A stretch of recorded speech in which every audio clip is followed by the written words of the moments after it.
जय महाकाल, श्री शिवाय नमस्तुभ्यम। नमस्कार दोस्तों, कैसे हैं आप सब। आशा करती हूँ कि आप सब स्वस्थ होंगे और सुख संपन्न से होंगे।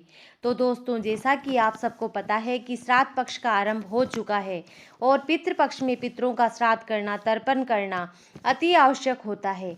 इससे हमारे पितृ हमसे प्रसन्न होकर हमें आशीर्वाद देते हैं। तो पितृपक्ष के इन 16 दिनों के लिए एक विशेष उपाय बताने जा रही हूँ। इस उपाय को प्रदीप जी महाराज ने अपनी शिव महापुराण की कथा में बताया था, जो कि बहुत ही चमत्कारिक है। तो ये जो 27 नंबर, यानी नंबर तो बहुत सारे होते हैं, लेकिन जो 27 नंबर का महत्व इस उपाय में है, वही उपाय आप देखिए। तो आप उपाय को देखने से पहले मेरे वीडियो को लाइक करें। यदि मेरा वीडियो आप पहली बार देख रहे हैं या पहली बार सुन रहे हैं और मेरे चैनल को अभी तक आपने सब्सक्राइब नहीं किया है, तो प्लीज़ आप मेरे चैनल को सब्सक्राइब करें। तो बढ़ते हैं उपाय की ओर। तो यदि आप श्राद्ध पक्ष में भगवान शिव की आराधना करते हैं, तो एक तरीका बताती हूँ शिव के नाम का जाप करने का और शिव का जलाभिषेक करने का।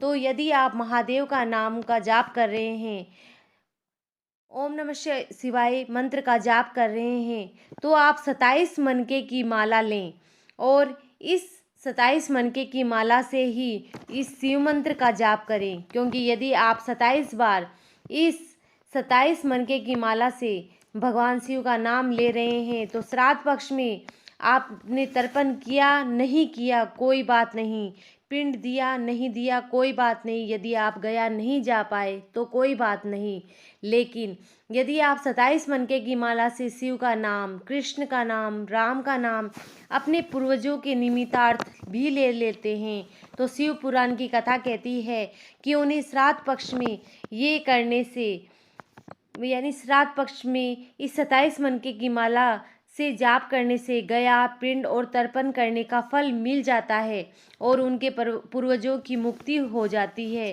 पूर्वज उनके तृप्त हो जाते हैं। यदि आप 27 बार भगवान शिव का नाम नहीं जप सकते हैं, आपको लग रहा है कि आपके घर में पितृ दोष के ये 4 बड़े लक्षण हमें दिखाई दे रहे हैं, तो ध्यान से सुने ये कौन कौन से लक्षण हैं। पहला, घर में कोई ना कोई बीमार रहता है। दूसरा, 1 रुपया कमा रहे हैं, 1.25 रुपया खर्च हो रहा है। कहीं भी पैसा लाकर रख दें, 2-3 दिन में वो पैसा खर्च हो ही जाएगा। तीसरा, घर के जितने भी सदस्य हैं आपस में लड़ते रहते हैं, गृह क्लेश मचा रहता है, मन मुटाव बना रहता है, थोड़ी थोड़ी बात पर झगड़ा होता रहता है।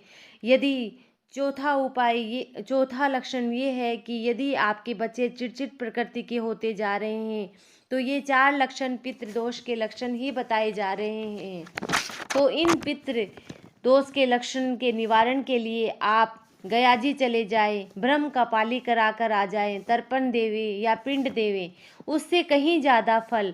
शिव पुराण की कथा कहती है कि यदि आप शंकर भगवान के मंदिर में जब 1 लोटा जल लेकर जाते हैं और शिव जी को ये 1 लोटा जल अर्पित करते हैं, तो आप थोड़ा सा बदलाव कीजिए उस जल को अर्पित करने में। आप शिव जी को वह जल, जो 1 लोटा जल है, वो जब समर्पित करते हैं, तो इस जल को आप धीरे धीरे 27 बार पंचाक्षर मंत्र, षडाक्षर मंत्र या श्री शिवाय नमस्तुभ्यम बोलकर अपने पूर्वजों का स्मरण करके 16 दिन उस एक ही कलश से 27 बार उस जल को शिवलिंग पर अर्पित करें। आप इस बात का ध्यान रखें कि आपको 27 बार लोटा भरकर जल अर्पित नहीं करना है। आपको 1 लोटे जल से ही 27 बार उस जल से शिव का अभिषेक करना है, यानी शिवलिंग पर उसका अभिषेक करना है। 27 बार जल एक ही कलश से समर्पित कर देना है। तो उनके पूर्वजों को, जो ये कार्य कर रहे हैं, उनके पूर्वजों को तुरंत मुक्ति मिलेगी।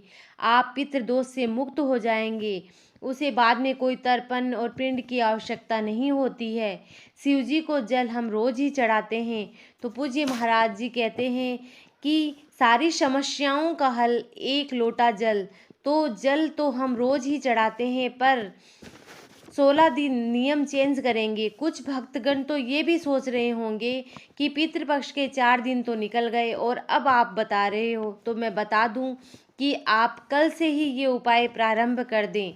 शिव जी को 1 लोटा जल 27 बार अर्पित करें और जब पितृपक्ष खत्म होंगे और नवरात्रि आएंगी और दिवाली आएगी, तो नवरात्रि और दिवाली के बीच में आपको खुद ही इस 16 दिन का जो ये उपाय आपने किया था उसका फल प्राप्त होने लग जाएगा।